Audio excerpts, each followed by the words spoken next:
Assalamualaikum warahmatullahi wabarakatuh. Bismillahirrahmanirrahim. Alhamdulillahirabbil alamin wassalatu wassalamu ala asyrafil anbiya'i wal mursalin sayyidina wa habibina wa syafi'ina wa qurratu a'yunina wa maulana Muhammad tibil qulub dawaiha wa afiyatul abdan wa shifaiha wa nurul absar wa dhiyaiha wa qutil arwah bidaiha wa ala alihi wa sahbihi. Subhanaka la ilma lana illa ma 'allamtana innaka antal alimul hakim. Rabbi shrah li sadri wa yassir li amri wahlul 'uqdatam min lisani yafqahu qawli. Amma ba'd. Alhamdulillah, jamaah majelis Masjid Al-Husna yang dirahmati oleh Allah Subhanahu wa taala. Alhamdulillah, berkat hidayah taufik dari Allah Subhanahu wa taala, sehat walafiat, panjang umur.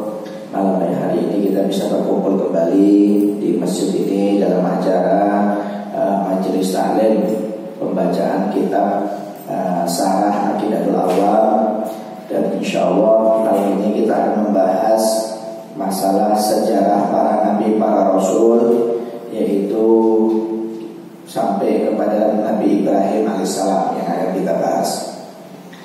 Bismillahirrahmanirrahim. Faqala musannif rahimahullah ta'ala wa tafsilu khamsati wa isrina lazim kullu mukallafin fahaqi wa tadim hum Adam, Idris, Nuh, ma'a Saleh wa Ibrahim kullu muttaba wa Lutun wa Ismail, Ishaqun kada wa Yaqub wa Yusuf ayyubu tada. Wajib tahu nama Rasul sebanyak 25, yakinilah dan ambillah keuntungannya, yaitu Nabi Adam, Nabi Idris, Nabi Nuh, Nabi Saleh, serta Nabi Hud. Selanjutnya Nabi Ibrahim alaihissalam, Nabi Lut, Ishaq, Ismail, Yaqub, dan Nabi Yusuf dan Nabi Ayyub alaihissalam. Sekarang yang kita bahas adalah Nabi Ibrahim alaihissalam. Nabi Ibrahim ini nama artinya Nabi Ibrahim, yaitu artinya adalah bapak yang memiliki jumlah bangsa yang sangat besar. Itu arti dari nama Ibrahim. Atau juga artinya Ibrahim ini adalah ayah yang sangat penyayang. Itu adalah artinya Ibrahim. Dan memang Nabi Ibrahim ini disebut bapaknya para nabi. Kenapa? Karena banyak para rasul yang turun keluar dari Nabi Ibrahim alaihissalam. Makanya artinya Ibrahim itu kalau kata orang Yahudi atau Israel, yaitu bapak yang memiliki jumlah bangsa yang sangat besar. Ya, Nabi Ibrahim itu banyak. Dari Ismail turun keturunan Arab, kemudian dari Ishak keturunan Yahudi, dan banyak lagi pecah-pecah. Ya. Jadi artinya nama Ibrahim adalah ayah yang penyayang atau bapak yang memiliki jumlah bangsa yang sangat besar. Nabi Ibrahim disebutkan di dalam Al-Quran sebanyak 69 kali. Nama Nabi Ibrahim disebutkan di dalam Al-Quran sebanyak 69 kali. Beliau Nabi Ibrahim ini anak dari Azar. Ayahnya namanya Azar, tapi sebelah kita namanya Tarek. Namanya ayahnya Nabi Ibrahim. Jadi istilah ulama, ada yang mengatakan nama ayahnya Azar, ada yang mengatakan ayahnya Nabi Ibrahim adalah Tarek. Ada yang mengatakan Azar itu adalah Tuhan yang dibikin, patung yang dibikin oleh ayahnya yang disembah, namanya Azar. Tapi sebagian ulama juga ada yang mengatakan Azar itu nama ayahnya Nabi Ibrahim, ada yang mengatakan Tarek itu anaknya Nabi Ibrahim. Ya. Nabi Ibrahim ini anak dari Tarek. Tarek ini anak dari Nahor. Kemudian Nahor ini anak dari Seruh. Kemudian Saruh anak dari Rahu, ya. Kemudian Rahu anak dari Falik anak dari Abir anak dari Soleh, ya. Soleh anak dari Sam anaknya Nabi Nuh alaihissalam. Ya, jadi Nabi Ibrahim ini turunan ke 1, 2, 3, 4, 5, 6, 7, 8, 9, 10, 11 turunan ke 11 dari Nabi Nuh alaihissalam. Ya.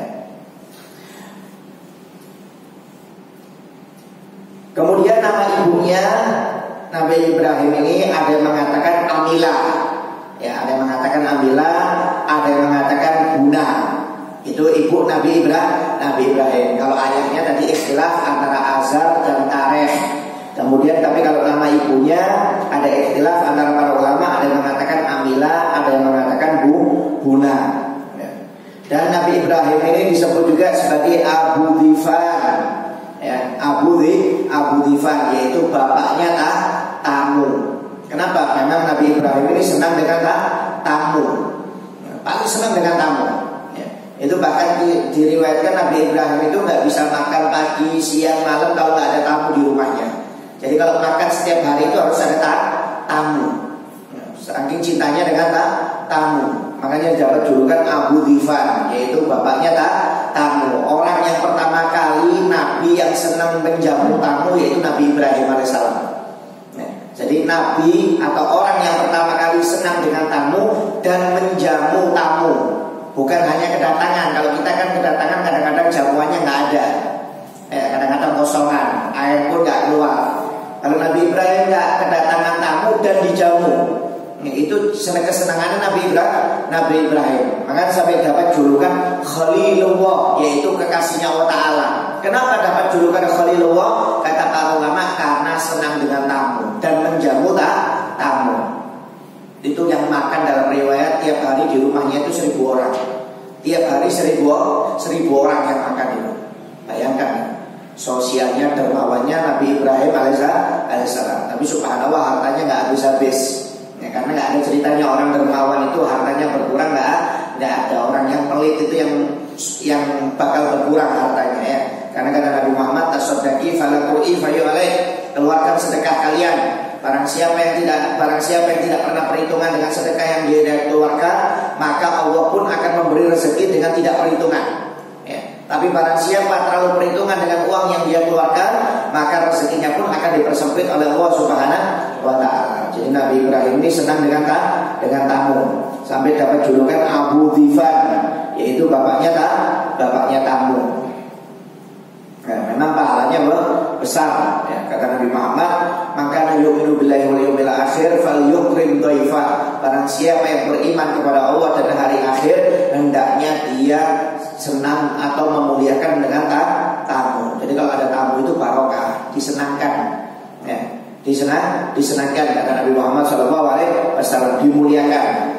Ya, bahkan dalam hadis yang lain, dalam riwayat Nabi Muhammad mengatakan, man akrama dhaif wa huwa la ya'rifuhu faqad akraman nabi, wa man akrama dhaif wa huwa la ya'rifuhu faqad akramallah. Ya, barang siapa seseorang yang kedatangan tamu dan dia kenal dengan tamu tersebut, kemudian dimuliakan itu tamu, maka dia seperti memuliakan Nabi Muhammad SAW. Dan barang siapa seseorang yang kedatangan tamu dan dia tidak kenal dengan tamu tersebut, tapi dimuliakan juga, maka dia seperti memuliakan Allah Subhanahu wa Ta'ala. Jadi kalau ada tamu yang gak kita kenal, kemudian kita jamu, itu pahalanya lebih besar daripada tamu yang kita kenal. Makanya orang dulu itu tiap hari harus kedatangan tamu. Kalau gak kedatangan tamu mereka sumpah. Ya, orang-orang dulu itu Pak, kalau pagi itu duduk di depan rumahnya. Nanti kalau ada orang lewat walaupun nggak kenal, itu diajak mampir. Yang penting makan, minum, habis itu pulang. Yang penting pokoknya tiap hari harus ada tamu. Sayyidina Ali bin Abi Thalib itu kalau nggak kedatangan tamu 7 hari saja di dalam rumahnya, dalam 7 hari itu nangis dia. Sayyidina Ali bin Abi Thalib. Kenapa? Takut dia dihinakan oleh Allah Ta'ala. Kenapa? Karena kata Nabi Muhammad, sungguh jelek seseorang yang dimana rumahnya nggak pernah didatangi tamu. Jadi kita jangan bangga kalau rumah kita nggak kedatangan tamu, itu kita nggak bangga, berarti kita ini orang jelek, kata Nabi Muhammad. Kenapa? Karena kalau orang baik itu pasti didatangi tamu. Orang itu senang silaturahmi. Kalau orang nggak senang silaturahmi ke rumah kita, berarti tandanya kita bukan orang baik, kata Nabi Muhammad SAW. Makanya ulama-ulama dulu nggak mau Pak, setiap hari harus kedatangan tamu. Kalau kita kan sumpah, wah habis lagi kopi kok tamu nggak datang ini. Ya, tamu datang terus nanti bingung ini. Padahal orang dulu enggak. Orang dulu itu subhanallah senang dengan tamu. Makanya Nabi Ibrahim sampai dapat julukan Abu Dhifan, yaitu bapaknya tamu, dan dapat julukan Khalilullah, kekasihnya Allah Ta'ala. Kenapa? karena senang menjamu tamu. Ya, oleh karena itu jangan sampai benci dengan tamu. Kalau ada tamu dimuliakan. La khaira fi man lam yudayyaf, kata Nabi Muhammad, tidak ada kebaikan bagi seseorang yang ketika didatangi tamu dia tidak menjamu dengan makanan atau minuman. Berarti nggak baik itu sohibul baitnya itu. Tuan rumahnya nggak bagus. Jadi kalau kedatangan tamu itu minimal keluarkan air. Ya, tapi kalau bisa terserah yang lainnya kok boleh. Ya. Karena kebiasaan orang dulu itu kalau ada tamu selalu dimuliakan. Kalau kasih hadiah pulang kasih hadiah lagi. Ya, itu kebiasaan orang dulu. Yang sampai ada ceritanya seorang murid silaturahmi kepada gurunya. Muridnya ini nggak punya apa-apa.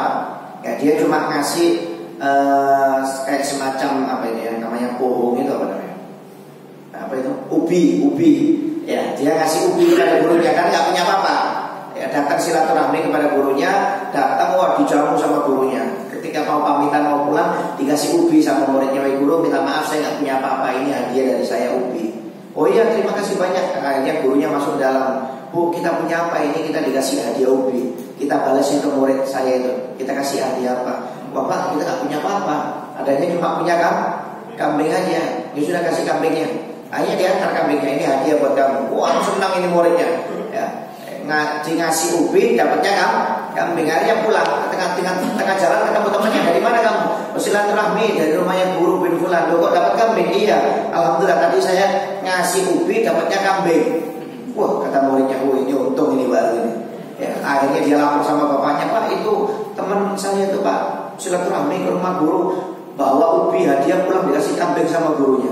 Kata bapaknya, "Kasih itu sapi, siapa tahu bisa dikasih lebih nanti." Ya, kasih sapi, cepat kamu silaturahmi ke rumah guru. Ayo datang dia. Ya, "Assalamualaikum." "Waalaikumsalam." Masuk, dijamu oleh guru. Pas mau pulang pamitan, "Guru minta maaf saya nggak punya apa-apa, ini hadiah dari bapak saya sapi." "Oh ya, terima kasih banyak, tunggu sebentar ya." Pulang ke dalam. Kata muridnya, diambilkan emas ya mungkin ya. Gantinya permata mungkin ini. Ditanya, "Bu, kita punya apa ini? Buat murid saya datang lagi bawa sapi." "Pak, kita nggak punya apa-apa. Ini cuma ubi aja yang tadi." "Ya sudah, ganti ya, kasih ubi aja." Akhirnya pulang dapat ubi. Ya, mengharap dapat banyak, katanya dapat ubi. Kenapa silaturahminya bukan karena Allah Ta'ala. Waliyadzubillah min dzalik. Makanya jangan terlalu berharap dengan manusia. Kadang-kadang kita silaturahmi mengharap dapat uang, mengharap dapat pekerjaan. Ini kadang-kadang terakhir nggak dapat apa-apa. Nggak usah terlalu berharap kepada manusia. Kadang-kadang kita nggak berharap niatnya karena Allah Ta'ala, nggak tahunya dapat rezeki. Ya.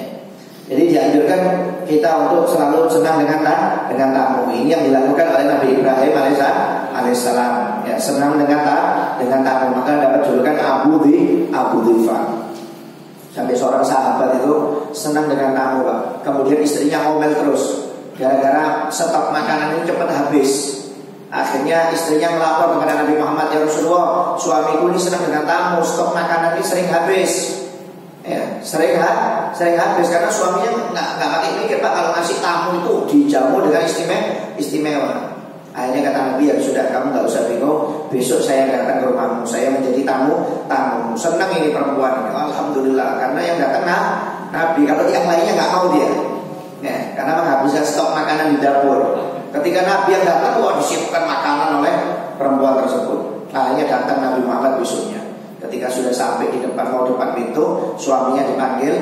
Kata Nabi Muhammad, "Panggil istrimu untuk menyambut aku di depan pintu." Nggak tahunya ketika menyambut di depan pintu, dia melihat seakan-akan Nabi Muhammad ini bawa perhiasan emas, permata, segala macam. Tapi suaminya nggak lihat, cuma istrinya saja yang lihat. Tapi istrinya diam, nggak ngomong apa-apa. Masuk Nabi Muhammad, dijamu, makan lama, bincang-bincang. Setelah bincang-bincang makan selesai, pulang. Ketika pulang diantar lagi oleh istrinya dan suaminya sampai di depan pintu. Ketika berdiri di depan pintu ini, istrinya melihat Nabi Muhammad itu keluar dari rumahnya itu sambil bawa ular, bawa kalajengking, binatang-binatang buas. Bingung, akhirnya dia tanya sama suaminya, "Wahai suamiku, akhirnya kamu nggak melihat tadi Nabi Muhammad ketika datang ke rumah kita itu seakan-akan dia bawa permata, emas, segala macam perhiasan, dan ketika keluar dari rumah kita bawa ular, kalajengking dan binatang buas." Kata suaminya, "Enggak, saya nggak melihat. Coba tanyakan kepada Nabi." Akhirnya ditanyakan kepada Nabi Muhammad SAW. Akhirnya Nabi Muhammad tersenyum sambil mengatakan, "Itulah tamu. Tamu itu kalau datang ke rumahnya seseorang bawa rezeki bagi tuan rumahnya. Tuan rumahnya akan dikasih rezeki yang barokah melimpah dari Allah Subhanahu wa taala, dan tamu itu jika keluar akan membawa musibah dan bencana yang akan turun kepada tuan rumahnya, kata Nabi Muhammad. Oleh karena itu jangan benci dengan tamu. Akhirnya dari itu perempuan itu senang dengan tamu. Setiap hari pokoknya harus ada tamu. Subhanallah. Karena tamu itu datangkan barokah. Keluarnya tamu dari rumah kita itu membawa bencana musibah yang akan turun kepada kita, kata Nabi Muhammad SAW. Ya, makanya Nabi Ibrahim ini dapat julukan Khalilullah, yaitu kekasihnya Allah Ta'ala. Gak tanggung-tanggung. Dalam riwayat itu 1000 orang tiap hari yang dikasih makan oleh Nabi Ibrahim alaihissalam. Ya, pahalanya besar. Ya. Nabi Ibrahim ini lahir dari seorang ayah yang bekerja pembuat patung.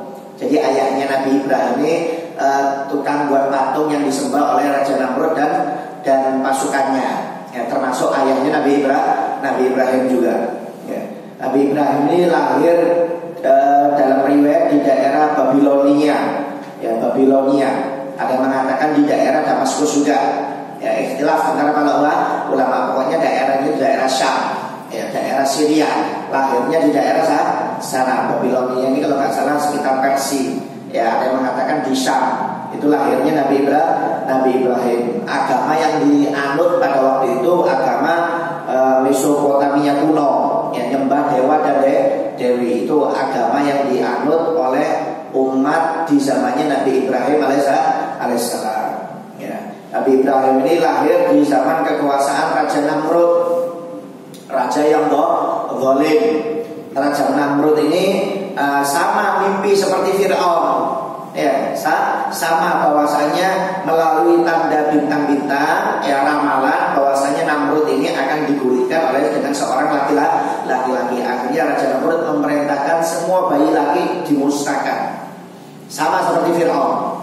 Ya, sama seperti Fir'aun. Di zamannya Fir'aun kan bayi laki suruh dimusnahkan. Di zamannya Namrud sama juga, pokoknya bayi laki disuruh musnahkan. Akhirnya Nabi Ibrahim dibawa oleh ayahnya ke dalam goa, ya, di dalam keluar kota, kemudian disimpan di tengah hutan di dalam goa. Ditinggal sendiri, mulai bayi ditinggal di sana. Jadi dalam riwayat, sebagian riwayat mengatakan diasuh oleh malaikat. Nabi Ibrahim ini mulai kecil diasuh oleh malaikat. Dalam sebagian riwayat dan umur 20 tahun, 20 hari sudah bisa ngomong. Nabi Ibrahim ini umur 20 hari sudah bisa bicara dalam sebagian riwayat. Jadi Nabi Ibrahim ditinggal oleh ayahnya di luar kota, ditaruh dalam hutan, di dalam goa, dan di sana diasuh oleh malaikat. Ketika sudah besar, baru Nabi Ibrahim kembali ke kotanya. Ya, Nabi Ibrahim mulai kecil itu sudah gak cocok, ya, dengan Tuhan yang disembah oleh ayahnya ini sudah gak cocok. Nabi Ibrahim ini bingung, dia mencari jati diri siapa sih Tuhan sebenarnya ini. Ya, disebutkan dalam Al-Quran ketika melihat bulan, apakah ini Tuhan? Ya, nggak taunya bulan itu ketika siang hilang, nggak kelihatan, berarti bukan Tuhan. Akhirnya lihat matahari, apakah ini Tuhan, kata Nabi Ibrahim? Nggak taunya ketika malam hilang matahari, ini berarti bukan Tuhan. Ya, jadi Nabi Ibrahim itu sendiri nggak percaya dengan adanya patung-patung yang disembah oleh Raja Namrud dan pasukannya termasuk ayahnya. Jadi Nabi Ibrahim itu sendiri mencari jati dirinya, siapa sih Tuhan sebenarnya itu. Ya, mencari Tuhan sebenarnya. Akhirnya mendapat wahyu dari Allah Subhanahu wa taala bahwasanya Tuhannya itu adalah Allah Subhanahu wa taala. Ya, Tuhannya subhanallah, Allah Subhanahu wa taala. Jadi Nabi Ibrahim itu dikasih pemahaman oleh Allah taala, langsung dikasih pengetahuan ilmu, cerdas bahwasanya ternyata Tuhannya itu Allah Subhanahu wa taala. Padahal waktu itu belum dapat wahyu untuk jadi nabi. Tapi Nabi Ibrahim sudah paham bahwasanya Tuhannya itu yang menciptakan alam semesta, ya, yang menciptakan alam semesta. Akhirnya Nabi Ibrahim ketika mendapat wahyu oleh Allah dari Allah Subhanahu wa taala untuk menyampaikan risalah agar orang-orang itu beriman menyembah Allah taala, akhirnya dianukan oleh Nabi Ibrahim, disebarkan. Cuma banyak orang yang tidak percaya dengan Nabi Ibrahim, ya, tidak percaya dengan Nabi Ibrahim. Ya, Nabi Ibrahim sudah di dalam Al-Quran sudah mengatakan iqala li abihi wa qaumi ma hadhihi tamasil allati antum laha aqifun. Kata Nabi Ibrahim, apa ini wahai ayah dan kaum, kepada ayahnya dan kaumnya, apa ini kamu sembah, kamu putar-putar di tawafi buat apa? Kata Nabi Ibrahim, kamu yang bikin, tapi kamu yang menyembah. Ini bukan Tuhan, kata Nabi Ibrahim. Qalu wajadna aba'ana laha abidin. Kata mereka, kami menemukan orang-orang tua kita ini, kakek-kakek kita sudah seperti ini dari dulu, yaitu menyembah patung berhala. Kata mereka, kata ayahnya dan kaumnya. Kata Nabi Ibrahim, salah ini. Qala laqad kuntum antum wa aba'ukum fi dhalalin mubin. Berarti kalian dan ayah-ayah kalian, kakek-kakek kalian itu orang yang sesat. Salah, ini bukan Tuhan ini. Masa dibuat kemudian disembah? Enggak masuk akal, kata Nabi Ibrahim. Qala bal rabbukum rabbus samawati wal ard alladzi fatarahunna wa ana 'ala dzalikum minasyahidin. Kata Nabi Ibrahim, sebenarnya Tuhan kalian itu adalah Tuhan langit dan Tuhan bumi yang menciptakan alam semesta. Itulah Tuhan kalian yang sebenarnya, dan aku akan menjadi saksi bahwasanya Tuhan itu adalah yang menciptakan alam semesta, kata Nabi Ibrahim alaihissalam. Kemudian akhirnya ketika Raja Namrud ada acara keluar dari kotanya itu, Nabi Ibrahim menghancurkan patung-patungnya. Dihancurkan semua patung-patungnya oleh Nabi Ibrahim alaihissalam, kecuali yang paling besar tidak dihancurkan oleh Nabi Ibrahim. Ya. Waja'alahum judadal illa kabiran lahum la'allahu ilaihi yarji'un. Ya, semuanya dihancurkan kecuali yang paling besar, illa kabiran lahum, kecuali yang paling besar didiamkan oleh Nabi Ibrahim, bahkan dikalungi kapak oleh Nabi Ibrahim. Dikalungi kapak. Ya. Akhirnya ketika mereka pulang dari acara, kaget lihat tempat ibadahnya itu sudah hancur. Tempat ibadahnya sudah hancur. Ya, Tuhan-Tuhannya hancur semuanya, kecuali patung yang paling besar. Qalu man fa'ala hadza bi alihatina innahu laminadh dhalimin. Kata Namrud dan pasukannya, siapa yang melakukan ini dengan Tuhan-Tuhan kita? Ini berarti orang-orang yang zalim ini yang menghancurkan Tuhan-Tuhan kita. Akhirnya mereka berkata, qalu sami'na fatan yadhkuruhum yuqalu lahu Ibrahim. Kami mendengar, wahai raja, ada seorang pemuda yang namanya Ibrahim, gak suka dengan patung-patung kita. Akhirnya kata Raja Namrud, panggil Ibrahim, panggil, hadapkan kepada aku, kata Raja Namrud. Akhirnya Raja Namrud bertanya, qalu a'anta fa'alta hadza bi alihatina ya Ibrahim? Apakah kamu yang melakukan ini, wahai Ibrahim, kepada Tuhan-Tuhan kita? Tuhan-Tuhannya dihancurkan. Ya. Akhirnya kata Nabi Ibrahim, qala bal fa'aluhu kabiruhum hadza fas'aluhum in kanu yantiqun. Kata Nabi Ibrahim, bukan saya, tapi yang menghancurkan ini yang paling besar ini. Coba kamu tanyain dia. Coba kamu ajak ngomong. Dia yang menghancurkan yang kecil-kecil ini, kata Nabi Ibrahim. Ya. Akhirnya farajau ila anfusihim faqalu innakum antum zalimun.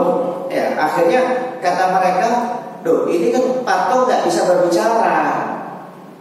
Akhirnya kata Nabi Ibrahim, "Loh, kenapa kalau enggak bisa berbicara kalian sembah? Berarti kalian ini orang yang sesat," kata Nabi Ibrahim. Sudah tahu enggak bisa bicara, tapi disembah. Subhanallah, ketika Nabi Ibrahim mengucapkan seperti itu, banyak orang sadar. Oh, berarti betul. Buat apa dibikin kemudian disembah, padahal tidak membuat manfaat dan tidak membuat madharat, tidak bisa membuat musibah dan tidak bisa memberi manfaat. Buat apa disembah? Ya, akhirnya marah Namrud.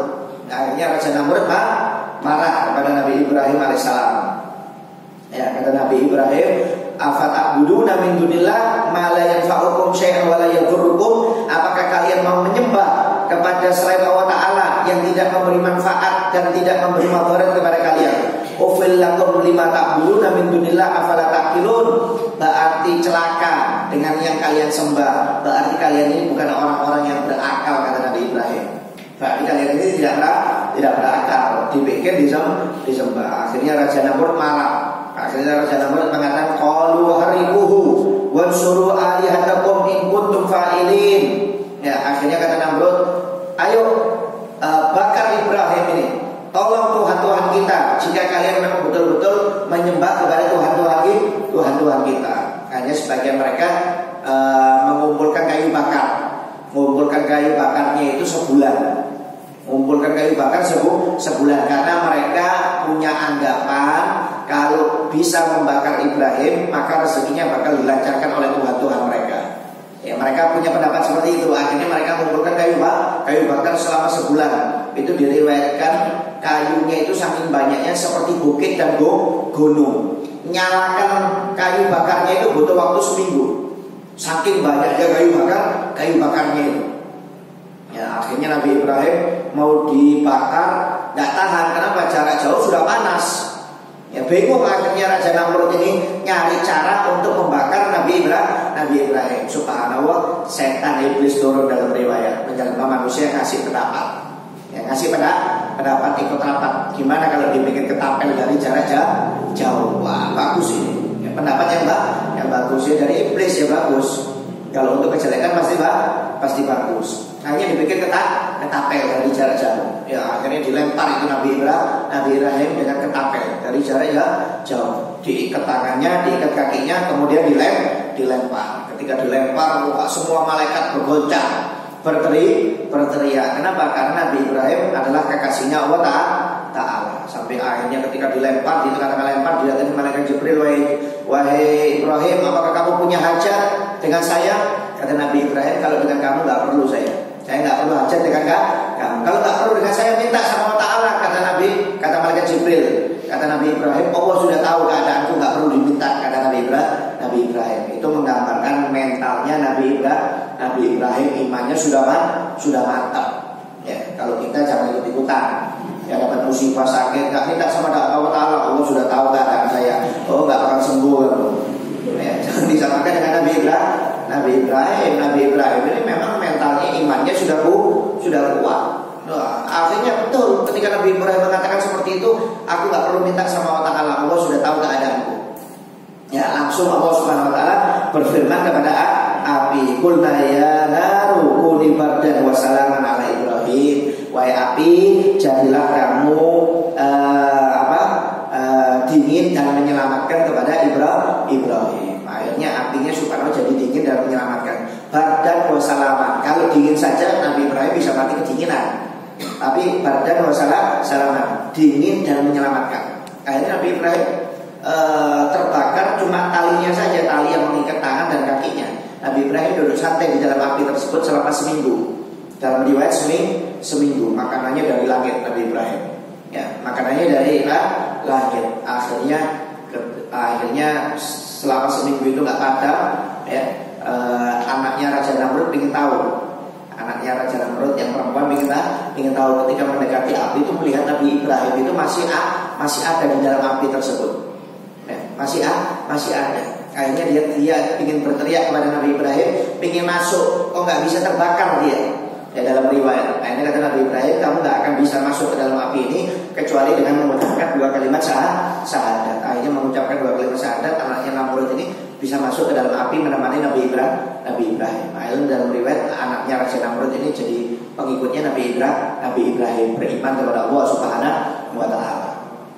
Ya, keluarnya padam itu api, Nabi Ibrahim keluar dari api tersebut yaitu pada tanggal 10 Muharram, hari Asyura. Jadi Nabi Ibrahim diselamatkan oleh Allah Ta'ala keluar dari api yang membakar dirinya itu pada tanggal 10 Muharram atau hari Asyura. Jadi keluar daripada itu. Akhirnya sebagian orang beriman kepada Nabi Ibrahim, sebagian tetap tidak beriman kepada Nabi Ibrahim. Ya, akhirnya dihancurkan itu oleh Allah Subhanahu Wa Ta'ala Namrud dan pasukannya. Ya, dikirim dengan wabah. Ada yang mengatakan waktu itu wabahnya lalat, ada wabah nyamuk. Ada yang mengatakannya nyamuk, dihancurkan. Jadi Nabi Ibrahim dengan orang-orang beriman keluar dari kotanya. Ya, akhirnya Allah Subhanahu Wa Ta'ala mengirimkan musibah kepada Namrud dan pasukannya. Ya, bahkan dalam riwayat Raja Namrud itu matinya karena binatang nyamuk aja masuk ke dalam hidungnya sampai ke otaknya. Ya, menderita itu Raja Namrud. Ya, dalam riwayat sebagian riwayat mengatakan 300 tahun Raja Namrud itu sakit, kemudian meninggal. Gara-gara itu aja nyamuk yang masuk ke dalam hidungnya, diuji oleh Allah Ta'ala. Karena dia dolim selama 300 tahun, akhirnya disiksa juga oleh Allah Ta'ala selama 300 tahun itu Raja Namrud. Ya, akhirnya meninggal. Meninggalnya cuma gara-gara apa? Gara-gara nyamuk saja yang masuk ke dalam hidungnya, kemudian masuk ke dalam otaknya. Dia merasakan sakit. Kalau pengen ringan rasa sakitnya itu, dia pukul-pukul kepalanya. Itu kalau dipukul-pukul kepalanya ringan sakitnya. Nanti kalau sakit lagi dipukul lagi kepalanya. Jadi malah menyiksa dirinya sendiri. Memang disiksa oleh Allah Subhanahu wa Ta'ala. Karena raja Namrud ini raja yang zalim. Ya. Akhirnya Nabi Ibrahim diriwayatkan waktu itu pindah ke daerah Syam, ya, daerah Syam. Ya, akhirnya ketika terjadi paceklik di daerah Syam, akhirnya Nabi Ibrahim pindah ke Mesir. Dalam riwayat sambil bawa istrinya Sarah. Yaitu istrinya Nabi Ibrahim itu ada dua, Siti Sarah dan Siti Hajar. Tapi istri pertamanya itu Siti Sarah. Tapi Siti Sarah itu lama nggak punya anak. Nggak punya anak dengan Nabi Ibrahim lama. Akhirnya ketika jadi paceklik di Syam, Nabi Ibrahim dengan Siti Sarah ini pindah ke Mesir. Cuma ketika di Mesir, ya Siti Sarah ini kan cantik. Kata Nabi Ibrahim, kamu jangan ngaku jadi istri saya, kamu ngaku saudara saya aja. Ngaku jadi saudara. Akhirnya ketika ngaku dari saudaranya, Raja Mesir ini tertarik dengan kecantikan Siti Sarah. Akhirnya ketika mau dipegang oleh raja ini langsung sakit. Megang Siti Sarah aja sakit. Akhirnya si raja ini minta kepada Siti Sarah supaya berdoa kepada Allah Ta'ala untuk diberi kesembuhan. Akhirnya didoakan oleh Siti Sarah, diberi kesembuhan oleh Allah Ta'ala. Kemudian ulangi lagi perbuatannya, pingin ganggu Siti Sarah lagi. Akhirnya ketika ganggu kedua kalinya, sakitnya lebih parah. Akhirnya minta tolong lagi sama Siti Sarah. Akhirnya didoakan dihilangkan penyakitnya oleh Allah Ta'ala. Akhirnya ngaku bahwasanya Siti Sarah itu adalah istrinya Nabi Ibrahim. Akhirnya rajanya marah, kenapa kamu nggak ngaku kalau kamu ini istrinya Ibrahim? Akhirnya dikasih hadiah harta Nabi Ibrahim dan dikasih budak namanya Siti Hajar. Itu pemberian dari Raja Mesir. Nah, dari Siti Hajar ini menikah Nabi Ibrahim, punya anak Nabi Ismail alaihissalam. Nah, ini jadi ada yang mengatakan yang budak itu Siti Sarah, ada yang mengatakan budaknya itu Siti Hajar. Tapi yang pasti Siti Hajar ini istri pertamanya Nabi Ibrahim. Lama nggak punya anak dengan Siti Sarah, akhirnya dikasih budak yaitu Siti Hajar, dan dari Siti Hajar ini keluar anak Nabi Ismail alaihissalam.